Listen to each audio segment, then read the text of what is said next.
Fala, meu povo, hoje tem Bahia e Botafogo da Paraíba, a rodada decisiva da Copa do Nordeste. Vamos conhecer o nosso adversário nas quartas de finais e o nosso caminho também até a possível final e título. A gente vai falar sobre tudo isso no vídeo de hoje, possíveis datas também, além, claro, do Santiago Arias, lateral direito que voltou agora da seleção colombiana após os amistosos. A gente vai fazer uma análise sobre a participação dele com a camisa da seleção e também, óbvio, projetando ele pode ser desfalque do Bahia também durante o meio do ano, no meio da temporada, e vamos falar sobre tudo isso, além do Eric Pulga, jogador do Ceará, atacante que fez gol inclusive no Bahia no confronto entre as duas equipes, que teve o seu nome vinculado ao esquadrão nas últimas horas, e eu vou falar sobre tudo que eu apurei sobre esse jogador no vídeo de hoje, né? Uma possível proposta do Bahia de 2 milhões de dólares, algo assim. Vou falar tudo para vocês e explicar como está a situação do Eric Pulga, tá? Já deixa o like aí para ajudar o canal e consequentemente também o nome do Esporte Clube Bahia. Não se esquece de se inscrever para que a gente possa chegar a 2.000 inscritos. Faltam menos de 200 pessoas para isso, então eu conto muito com o teu apoio. E meu nome é José Vitor, para quem não me conhece, sou produtor de conteúdo aqui do Meu Bahia. E vamos mais esse vídeo para a gente não perder tempo. Meu povo, como eu falei para vocês, hoje a gente vai ter as definições, né, da Copa do Nordeste. Vamos conhecer os nossos adversários nas quartas de final, os possíveis adversários nas semifinais também, além, claro, da final, os caminhos que a gente deverá ter. O jogo das quartas de final, que o Bahia já está garantido, inclusive, vai jogar aqui na Fonte Nova, independente de qual adversário seja, vai ser agora depois das finais do Bavi, né? Vai ser depois do dia 7 de abril. A gente vai conhecer, pode ser um leque de times, vários times ainda na disputa, muitos times mesmo. A Juazeirense pode ser o adversário, o Náutico, o 13, o próprio Fortaleza, inclusive, que hoje ocupa a segunda posição, além do Altos da Paraíba. Na minha visão, acho que não tem como fugir que o Bahia é favorito, muito favorito contra todas essas equipes que eu falei para vocês, com exceção do Fortaleza, que mesmo não vivendo um bom momento, e até por isso eu acredito que possa cair para a quarta posição, por que não? Enfrenta o Maranhão fora de casa, que também tem chance de classificação lá no outro grupo.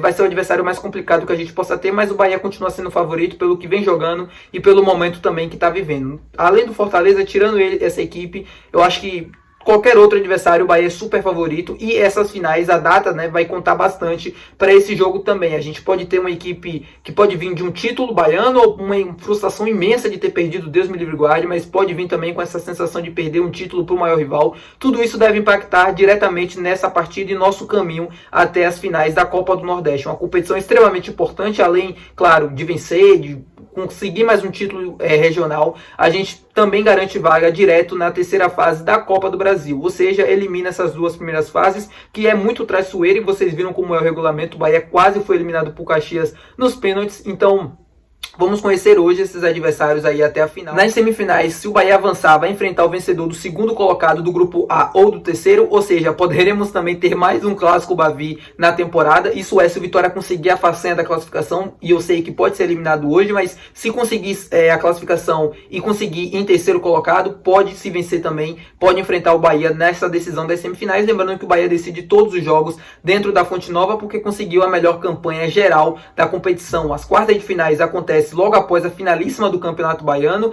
As semifinais, se o Bahia também chegar, acontece depois do Clássico Bavi do Campeonato Brasileiro. Isso é porque na CBF lá, a data que a CBF soltou, obviamente, está marcado o Bavi para o dia 20 do Campeonato Brasileiro, e as semifinais da Copa do Nordeste estão marcadas para o dia 24. Lembrando que pode haver alterações, e aí a gente pode enfrentar depois do Bavi ou antes também, mas poderemos ter novamente, caso esse cenário, que é difícil, eu sei, aconteça, poderemos ter 2 Bavis também em sequência lá em abril. Lembrando, assim, qualquer adversário que vier, como eu falei para vocês, dentro do futebol nordestino hoje, o Bahia continua sendo favorito, com exceção do Fortaleza, que pode ser o adversário das quartas de final se passar em quarto colocado, coisa que eu acho difícil, mas enfim, o momento do Fortaleza não é bom e essa hipótese obviamente pode acontecer. O Náutico enfrenta o América de Natal já sem chances de classificação lá no grupo A, mas o jogo é fora de casa, então não sei como é que o América deve ir para o jogo, se vai poupar para o campeonato estadual ou não, mas enfim, lembrando que vai ser complicado da mesma forma se vier o Fortaleza, independente da fase que está. Vamos falar agora sobre Santiago Arias, porque ele voltou da seleção colombiana. Ele jogou 45 minutos nessa data FIFA, o segundo tempo praticamente inteiro do jogo contra a Romênia. Ele entrou após uma lesão, né, do titular Munhoz, se eu não me engano, e jogou os 45 minutos finais daquela partida, acabou dando uma assistência também. Eu assisti o segundo tempo daquele jogo, coincidiu juntamente com o jogo da seleção brasileira, e assim, o Arias para mim não surpreendeu muito positivamente nesse jogo, tá? Ele não participou do primeiro e nesse só participou 45 minutos. Eu vejo muita gente falando que ele brilhou na seleção ou algo do tipo. Eu entendo também a questão da assistência, da euforia de ter novamente um jogador convocado para uma seleção nacional, como é a da Colômbia, uma seleção importante aqui no nosso continente. Mas o Arias não fez um grandíssimo jogo. Ele fez um bom jogo, ele contribuiu com assistência. É um jogador muito experiente, é um jogador muito bom, que o Bahia acertou bastante na contratação e que me surpreendeu positivamente, porque o Arias vinha de lesão, uma lesão grave também, problemas físicos, e aqui no Bahia parece que ele se reencontrou, assim, fisicamente ele está muito bem, fazendo partidas muito consistentes na lateral direita. Ele deu consistência para aquele lado do campo do Bahia, que foi o grande problema com o Gilberto no Campeonato Brasileiro, e o Gilberto ainda oscila bastante, e o Arias não. O Arias mantém uma regularidade que foi bastante importante em jogos pra gente até aqui na temporada, e na seleção, obviamente, não é diferente. É um jogador de confiança do técnico,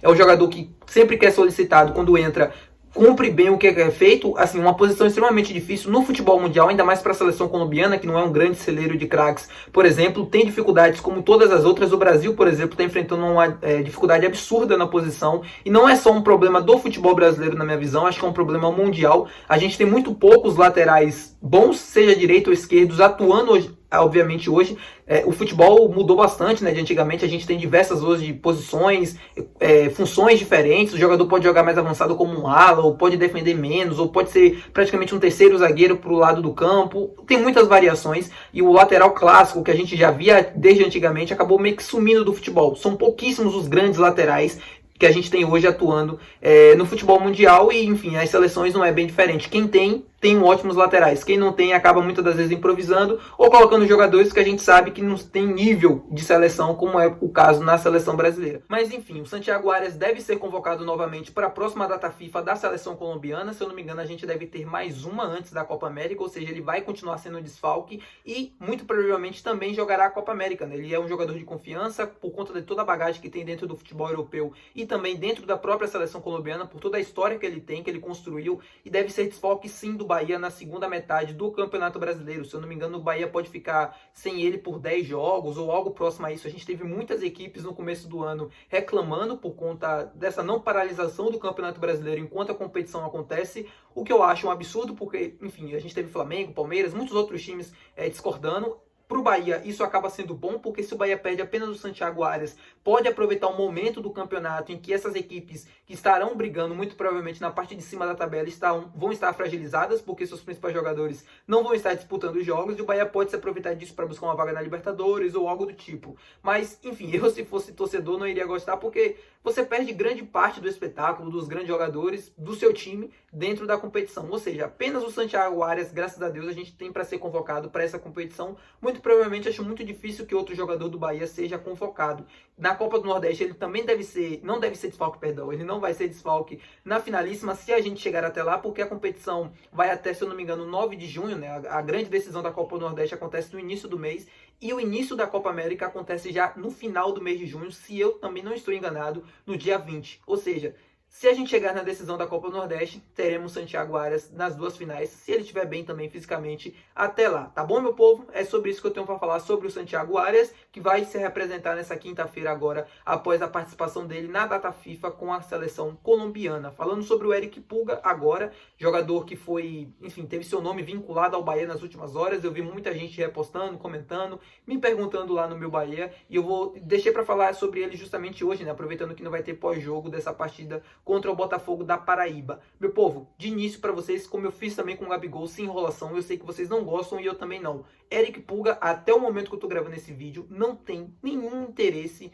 do Bahia nesse jogador, não tem conversas, não existe nada até a data que eu tô gravando esse vídeo. Essa foi a informação que eu apurei para trazer aqui para vocês. Essa notícia de que o Bahia teria interessado nele foi republicada ontem por diversos portais de notícias de futebol que cobrem o Bahia, do futebol cearense também, mas pelo que chegou até a mim, essa informação não procede, até porque na fonte da informação que esses portais falavam, indicavam uma jornalista do Globo Esporte, e essa própria jornalista negou que soltou essa informação, que não foi ela que publicou isso. Ou seja, a gente teve aí muito provavelmente uma fake news sendo criada em relação a isso, porque o Bahia busca no mercado um jogador com características do Eric Pulga, na mesma posição, com as mesmas características de 1 contra 1, atacante veloz, de beirada de campo mesmo. Mas o Eric Pulga, até o momento que eu tô gravando esse vídeo, não tem nenhuma conversas para reforçar o Bahia, até porque ele foi comprado pelo Ceará nesse início de temporada. Eu sei que ele pode já se transferir para o Bahia na janela de abril, porque o Ceará também enfrenta uma dificuldade financeira, né, um transfer ban que, enfim, a FIFA impôs a ele por não pagamentos,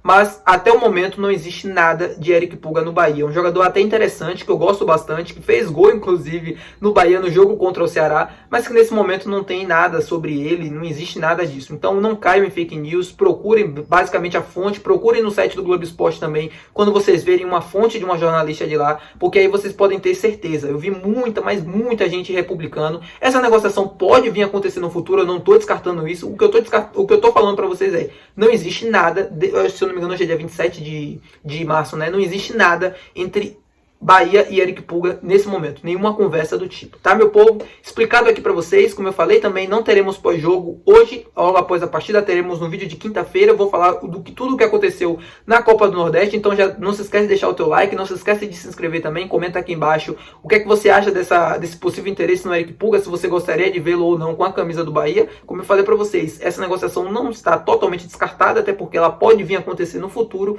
não sei se o Bahia, enfim, observa o Eric Pulga. Essa informação eu não tenho para passar para vocês. O que eu tenho é que nesse momento, 27 de março, não existe nada entre esses dois, tá? É isso, até o próximo vídeo. Muito obrigado por assistir até aqui. Não se esquece de se inscrever e muito obrigado, tá?